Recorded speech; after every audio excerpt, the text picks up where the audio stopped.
Hello HSC examinees, তুমি কি জানো যে একটানা 90 মিনিট কোনো একটা বিষয় নিয়ে পড়াশোনা করবার পর আমাদের ব্রেন নতুন কোনো ইনফরমেশন প্রসেস করতে পারেই না। And that's a scientific thing.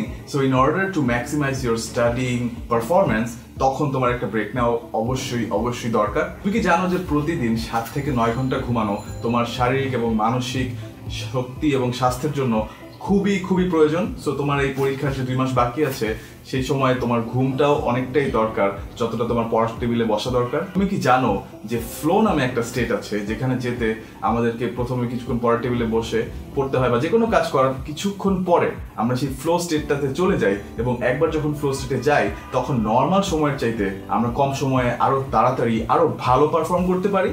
Well, if you didn't know these things, it's okay, it's fine. কারণ বাংলাদেশে আমাদের এই কালচারটা নেই যে আমরা কেন একটা কিছু করছি সেটা নিয়ে চিন্তা করা। পড়াশোনা মানেই টেবিলে বসে পড়তে হবে, অঙ্ক করতে হবে, এটা করতে হবে, ওটা করতে হবে, কিন্তু কিভাবে পড়াশোনাটা হয় এবং কিভাবে আমরা সেই টেকনিকগুলোকে জানলে আমাদের পড়াশোনার যেই প্যাটার্নটা সেটাকে একটু ইমপ্রুভ করে আরো কম সময়ে আরো বেশি জিনিস জানতে পারি, সেই জায়গাটাতে হয়তো আমরা খুব বেশি ফোকাস করি না।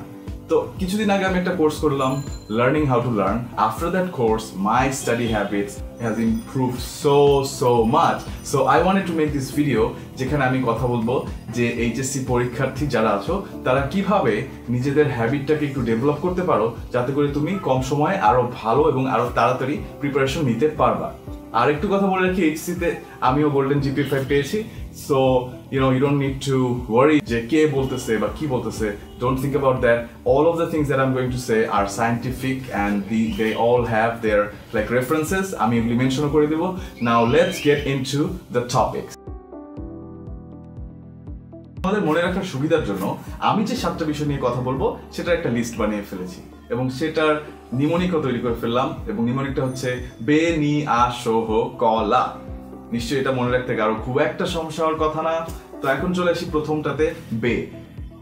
নট দ্যাট বে, নট সল্ট বে। বেতে হচ্ছে বেস্ট টাইম। এখন দেখো, কারো পড়াশোনার জন্য রাত ভালো সময়, কারো সকালে ভালো পড়াশোনা হয়, কারো দুপুরে হয়, যেটাই হোক না কেন পরীক্ষা কিন্তু একটা সময়ই হবে, 10টা থেকে 1টা, ঠিক না? সো ওইটা যদি তুমি জানোই যে 10টা থেকে 1টা তোমার ব্রেনটাকে অ্যাক্টিভ রাখতে হবে, 10টা থেকে 1টায় তোমার পড়াশোনা করাটা খুব দরকার, তাহলে তুমি তোমার মডেল টেস্টগুলো সব 10টা থেকে 1টার সময় প্র্যাকটিস করো। এটা কিন্তু তোমার ব্রেনটাকে হ্যাবিটের মধ্যে ফেলে দেবে যে 10টা থেকে 1টা হচ্ছে পরীক্ষা দেওয়ার সময়। This is a very interesting insight that I think you should practice, এবং আমার মনে হয় এটা অবশ্যই তোমার পরীক্ষার যে রেজাল্টটা সেটাকে ইমপ্রুভ করতে অনেক সাহায্য করবে। নাম্বার 2, নিতে আসছে নিয়মিত পড়াশোনা। এখন নিয়মিত পড়াশোনা বলতে আমরা হয়তো বুঝতেছি যে আমাদেরকে প্রতিদিন একটা নির্দিষ্ট সময়ে পড়াশোনা করা উচিত, বাট আমি এটাকে আরেকটু ডিফারেন্টলি বলতে চাই। সেটা হচ্ছে তোমার যেই সাবজেক্টগুলোতে উইকনেস আছে, যেগুলো তুমি একটু কম পারো, নিয়মিত পড়াশোনাতে তুমি সেই সাবজেক্টগুলোকে একটু বেশি সময় দাও অন্যান্য সাবজেক্টের তুলনায়।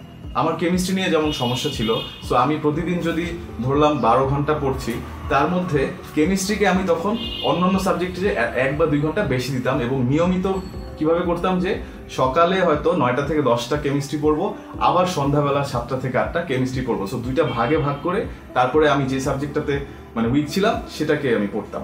So this is something that you can use and this is going to be very useful as well. তো এবার আসি আতে আরাম। I am not joking, actually just think about this. একটা গাড়ি তুমি যদি কন্টিনিউয়াস চালাতে থাকো, কন্টিনিউয়াস সারা দিন রাত চালাতে থাকো, গাড়িটার ইঞ্জিন একসময় নষ্ট হয়ে যাবে না? কম্পিউটার যদি সারাক্ষণ অন করে রাখো, শর্ট সার্কিট হওয়ার প্রবাবিলিটি সেটা কিন্তু অনেক বেড়ে যায়। সো একই ক্ষেত্রে তুমি যখন পড়তে বসছো, সারাক্ষণ যদি তুমি পড়তে থাকো, এটা তোমার পড়াশোনার স্পিডটাকে অ্যাকচুয়ালি খারাপ করে দেবে।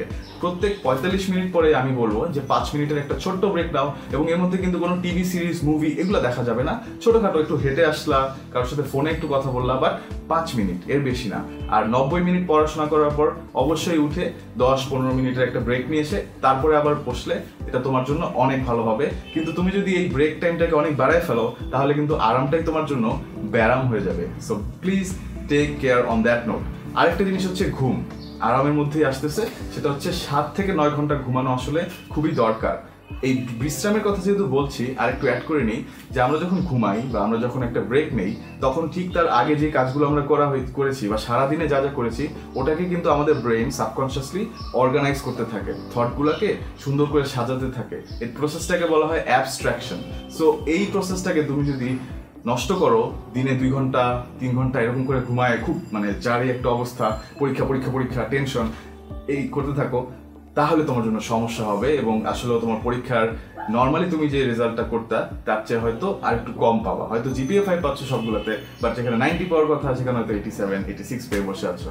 So this is something you really need to take care of. কি বললাম যে ঘুম তোমার জন্য খুবই দরকার, 7 থেকে 9 ঘন্টা খুবই ভালো, অ্যাটলিস্ট 6 থেকে 7 ঘন্টা তো তোমার ঘুমানো উচিতই। আরেকটা হচ্ছে যে পড়াশোনার মাঝখানে ছোট্ট ছোট্ট ব্রেক নিয়ে একটু নিজের ব্রেনটাকে রিল্যাক্স করে তারপর আবার পড়াশোনায় ব্যাক করা।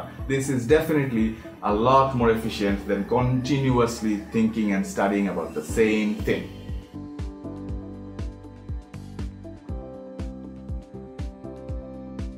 শোতে সুষম খাবার, yes, diet is also very important.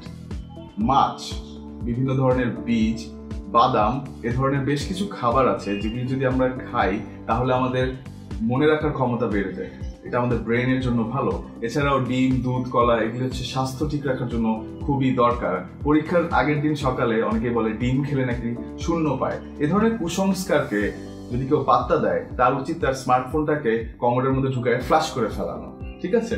So you need to take care of your body in order to give a good examination. এই জন্য ডায়েটটাও অনেক ইম্পর্টেন্ট। নাওয়া খাওয়া ভুলে পড়াশোনা করতে যেও না, দ্যাট ইজ লেস এফিশিয়েন্ট। হ্যাঁ, ওভাবেও হয়তো ভালো রেজাল্ট হবে, বাট ওটাতে না নিজেকে টর্চার করা হচ্ছে, which is very very unnecessary. আরেকটা জিনিস আমি অবশ্যই বলবো, পানির কথা। পানি খাওয়ার কথাটা আমাদের অনেক সময় মনে থাকে না, কিন্তু আমাদের শরীরের জন্য এবং মনোযোগ ধরে রাখার জন্য পানি খাওয়া খুবই গুরুত্বপূর্ণ একটা কাজ। পড়াশোনার সময় টেবিলে 1 জগ পানি রেখে দাও, তোমার মাকে বলে রাখো বা বাবাকে বলে রাখো, যেই তোমাকে হেল্প করছে। হতাশা থেকে দূরে থাকো। হতাশা বলছি যদিও এখানে আসলে হতাশা হতে পারে, অ্যাংজাইটি হতে পারে, যেটা দুশ্চিন্তা বলতে পারি, নার্ভাসনেস হতে পারে। এই ধরনের নেগেটিভ ইমোশন থেকে যত দূরে থাকা যায়। অনেকের বাসায় বাবা মা খুব প্রেশার তৈরি করেন, বলেন যে তুমি পারবে না, তুমি এটা পারবে না, ওটা পারবে না। যদিও সে মডেল টেস্টে খুব ভালো মার্কস পাচ্ছে, যদিও সে পড়াশোনা সবসময় ভালো, এক ধরনের আননেসেসারি নেগেটিভ চিন্তা করিয়ে, এক ধরনের ভয় দেখিয়ে তোমাকে কাজ করানোর চেষ্টা করা হচ্ছে, which is not a very good thing to do. So be positive যে না আমি ভালো করব, এবং স্বপ্ন দেখো যে ঠিক আছে আমি ভালো করে পরীক্ষা দেবো এবং পরীক্ষায় আমি খুব ভালো রেজাল্ট করবো, তারপরে বুয়েট, মেডিকেল, বিদেশে পড়তে যাওয়া, যেখানে যেটা খুশি করতে চাও, আইবিএতে যেতে চাও, সবই হবে। হ্যাভ আ পজিটিভ মাইন্ডসেট, নিজেকে আটকে রেখো না ভয়ের কারণে।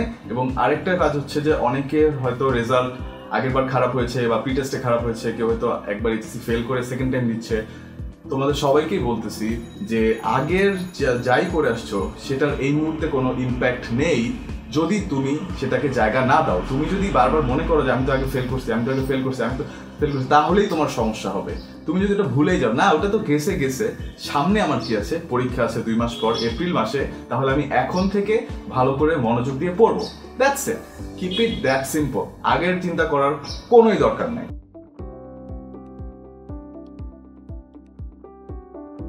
কতে হচ্ছে ফাটল কোথায়। ফাটল কোথায় জিনিসটা শুনে জানি না তোমার মাথায় কি আসছে, but I want you to think of your HSC preparation as a fort, একটা দুর্গ যেখানে যুদ্ধ করতে মানুষজন আসবে, অথবা যেখান থেকে তুমি তোমার শত্রুর সাথে যুদ্ধ করবে। সো এই দুর্গের যে ওয়াল, যে প্রিপারেশন, যে ডিফেন্স, সেখানে কোথায় ভুল আছে, সেখানে উইকনেসটা কোথায়। অর্থাৎ সোজা কথায় তোমার প্রিপারেশনের কোন সাবজেক্টগুলোতে তোমার মনে হয় যে তুমি রেডি না, বা কোথায় কোথায় তোমার জিপিএ 5 মিস করার চান্স আছে, ওয়ার্ক অন দিস সাবজেক্টস মোর। একটু আগেও বললাম ওই যে নিয়মিত পড়াশোনার ক্ষেত্রে এই সাবজেক্টগুলোকে একটু এগিয়ে রাখো এবং এদেরকে 2-3টা স্লটে ভাগ করে সারাদিনে পড়াশোনা করো, যাতে করে এই সাবজেক্টগুলোতে তোমার প্রবলেম না হয়। এ ব্যাপারে আমার একটা পার্সোনাল স্টোরি আছে। আমি যখন আইবিএতে ভর্তি পরীক্ষার জন্য প্রিপারেশন নিচ্ছিলাম, অ্যানালিটিক্যালে আমার খুব উইকনেস ছিল। অ্যানালিটিক্যালে আমি সময়ের মধ্যে পারতাম না, 4 মিনিট 5 মিনিট লাগতো এবং যেটা দিতাম সেটা ভুল হতো। তো আমি পরে ভাবলাম যে কি করা যায়, সোজা ব্যাপার, অ্যানালিটিক্যালে ফোকাস বাড়িয়ে ফেললাম। প্রত্যেকবার পড়তে বসলেই শুরুতে আধা ঘন্টা 1 ঘন্টা অ্যানালিটিক্যাল, তারপরে অন্য জিনিস। তো এইভাবে কিছুদিন অ্যানালিটিক্যাল প্রবলেমগুলো সলভ করতে করতে আমি অ্যানালিটিক্যালে সবচেয়ে বেশি ভালো হয়ে গেলাম, এবং অ্যানালিটিক্যালেই আমার জন্য সবচেয়ে বেশি ইজি মার্কস পাওয়ার জায়গা হয়ে গেল। এবং একটা সময় দেখা যেত আমি 15টাই পারি, বাট 12টা পারলেই যেহেতু হয়ে যাচ্ছে, সো 12টার পরে আমি আর অ্যান্সার করতাম না। তো this is something that's very important, যে কোন জিনিসটা উইক সেটাকে আগে ঠিক করে ফেলা। তো এখন হচ্ছে যে যেহেতু আরো 2 মাস আছে তোমার হাতে, সো উইক যে সাবজেক্টটাতে তুমি আছো সেটাতে ফোকাস করো একটু বেশি অন্যগুলির চাইতে।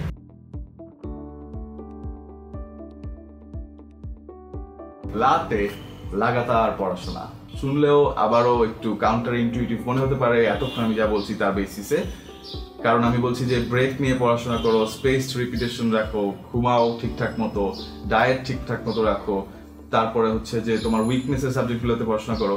এর মধ্যে লাগাতার যে জিনিসটা আমি বোঝাতে চাচ্ছি সেটা হচ্ছে যে তোমার পরীক্ষাটা এপ্রিল মাসে, সো এই যে কয়টা দিন আছে তোমার হাতে, this is the last time. All we have in this world is time. So এই সময়টাকে তুমি চিন্তা করো যে ওই পরীক্ষা পর্যন্ত যাওয়ার একটা সিঁড়ি, এবং তুমি চাইলে সিঁড়িটাকে আরো লম্বা করে যেদিন তুমি রেজাল্ট দেখতে যাবে এইচএসসি পরীক্ষার সেই পর্যন্ত চিন্তা করো। তুমি চিন্তা করো যে রেজাল্টে তোমার জিপিএ 5 লেখা, এবং তারপরে তুমি গোল্ডেন জিপিএ 5ও পেয়ে গেছো। সো ওই সিঁড়িটাতে তুমি যদি যেতে চাও, তোমাকে কিন্তু একটা সিঁড়ি আরেকটা সিঁড়ি আরেকটা সিঁড়ি ধাপে ধাপে ধাপে ধাপে ধাপে ধাপে ওই উচ্চ যে শীর্ষস্থান সেখানে পৌঁছতে হবে। So in order to get there it has to be a continuous effort. Break হোক, মাঝখানে যাই রাখো, তারপরে আবার পড়াশোনায় ফেরত যেতে হবে। পড়াশোনাটাই এই মুহূর্তে তোমার জন্য প্রাইমারি টাস্ক, নাম্বার 1 টাস্ক। এই জিনিসটা তুমি যদি তোমার অ্যাটিটিউডে না আনো, তাহলে তোমার প্রিপারেশনে কোথাও না কোথাও কিছু কোনো না কোনোভাবে একটু গলত থেকেই যাবে। So please work on that. নিজেকে বুঝাও যে বাকি সব কিছু এখন সেকেন্ডারি, আর কোনো কিছু এখন এত প্রায়োরিটি পাবে না যতটা আমার পড়াশোনা পাবে। এটা যদি তুমি না করো, তারপর হয়তো A+ পেতে পারো। ইসি এটা আসলে বলা কঠিন যে হ্যাঁ এই 7টা মেথড করলেই তোমার রেজাল্ট অনেক ভালো হবে, বা এই জিনিসগুলো না করলে তোমার রেজাল্ট খারাপ হবে। That can not be shed, কারণ এক্সেপশন সব জায়গায় থাকে। কেমিস্ট্রির কথাই যদি চিন্তা করো, দেখবা যে সবগুলা নিয়মের পরে থাকে না যে ব্যতিক্রম। তো লাইফে এই ধরনের ব্যতিক্রম থাকে, কিন্তু ব্যতিক্রমকে তুমি যদি তোমার লাইফে স্ট্যান্ডার্ড ধরে নাও, তাহলে কিন্তু সমস্যা হবে। So I hope that all this 7 topics that I mentioned, you will be able to get the good things from them, এবং এখান থেকে নলেজ নিয়ে তুমি তোমার লাইফে অ্যাপ্লাই করো, এবং তোমার এইচএসসি পরীক্ষাটা সুন্দরভাবে ঠান্ডা মাথায় ভালো প্রিপারেশন নিয়ে দাও। All the best from my side, এবং আশা করি তোমরা সবাই খুবই ভালো রেজাল্ট করবে, এবং তোমাদের বাবা মা তোমাকে নিয়ে প্রাউড ফিল করবে, তোমার আত্মীয় স্বজনও খুশি থাকবে, তোমার ফ্রেন্ডরা বলবে যে শাবাশ, we knew you could do it, and I hope that's the case for you. So please please please, আমি শেষে আবারও বলবো, don't treat this just as a video. একটা ভিডিও দেখেই কোনো কিছু তোমার লাইফে চেঞ্জ হবে না যদি না তুমি সেটা নিজের লাইফে অ্যাপ্লাই করো। এই 7টা টপিক থেকে 1টা 2টা 3টাও যদি তুমি করো, I am pretty sure this will make a difference in your life, whether it's small or it's big. That depends on your action. So please take this action, and you can watch this video again, you can share it with your friends, you can tag your friends on this comment যাদের মনে করো যে ওদের জানা দরকার। So do that, and keep your focus on the prize, eyes on the prize, and practice, practice, and practice. Thank you very much for watching. Take care. I hope you guys have a great exam and score some really good results. Thank you very much. Allah Hafiz.